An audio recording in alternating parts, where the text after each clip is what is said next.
On April 6, 1917, aerial surveillance discovered that the German army, which had retreated from a part of the Western Front located in northern France, is not in retreat but has instead conducted a strategic pullback to the new Hindenburg Line, where they are preparing to overwhelm the British with artillery.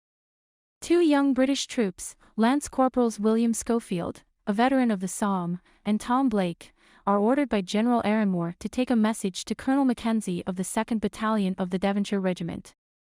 The message is to call off a scheduled offensive that would put the lives of 1,600 men, including Blake's brother Lieutenant Joseph Blake, in jeopardy. In order to get to the German trenches that have been abandoned, Schofield and Blake had to cross no man's land. They locate a booby-trap tripwire in an underground barracks, which is soon detonated by a rat.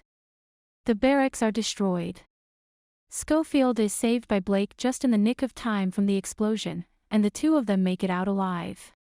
They make their way to an abandoned farmhouse, where they are witnesses to the downing of a German aircraft by gunfire. Schofield and Blake are the ones who pull the burning pilot out of the aircraft. On the other hand, the pilot stabs Blake, and Schofield ends his life by shooting him. As Blake is passing away, Schofield tries to console him by assuring him that the mission would be successful and that he will communicate with Blake's mother. After that, Schofield is picked up by a British troop that was traveling through the area. The British vehicles are unable to cross the canal because of a bridge that was demolished close to Écaus-Saint-Maine.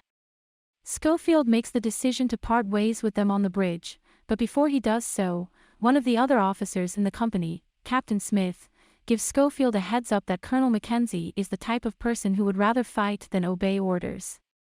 After that, he decides to use what is left of the bridge to cross by himself, at which point he is immediately confronted by a sniper from the German side. Both he and the sniper fire at each other at the same time. The sniper is killed, while Schofield is rendered unconscious by the blows. He comes to later that night and sees the town in flames when he regains consciousness. He is found by German soldiers, who immediately begin firing on him. Schofield manages to elude the soldiers by taking refuge in the cellar of a building that has since been abandoned. While there, he discovers the hiding spot of a French woman who is also guarding an infant. She tends to his wounds, and he soothes the baby by reciting a poem while giving the woman his canned food and milk from the farm. He also gives her his own food. Schofield realizes that time is not on his side and decides to depart soon after, disobeying her pleadings to stay. More German soldiers come into contact with him, and he ends up choking one of them and shoving past another who is drunk. He manages to get away while being pursued by diving into a river. Before he can make it to the riverbed the next morning, he is carried over a waterfall. Within the woods, he locates D Company of the 2nd Devons, which is currently participating in the assault's final wave. Schofield makes an effort to communicate with Colonel Mackenzie as the company begins to advance toward the front. Schofield starts running across the battlefield as soon as he realizes that the trenches are too congested for him to reach Mackenzie in time. He arrives on the other side of the battlefield just as the infantry begins its charge. He uses his influence to get Mackenzie to meet with him, and after she reads the message, she reluctantly decides to call off the attack. According to Mackenzie, even though the cancellation provides a brief respite, command is likely going to amend its orders within the next week. After being informed that Joseph was in the initial wave of attackers, Schofield searches among the injured for him and discovers that he is unharmed. Joseph is devastated to learn that his brother has passed away, but he is grateful to Schofield for all of his efforts.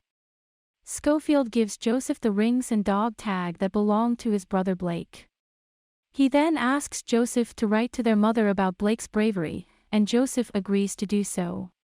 While Schofield looks at the pictures of his wife and 2 daughters, he is sitting in the shade of a tree.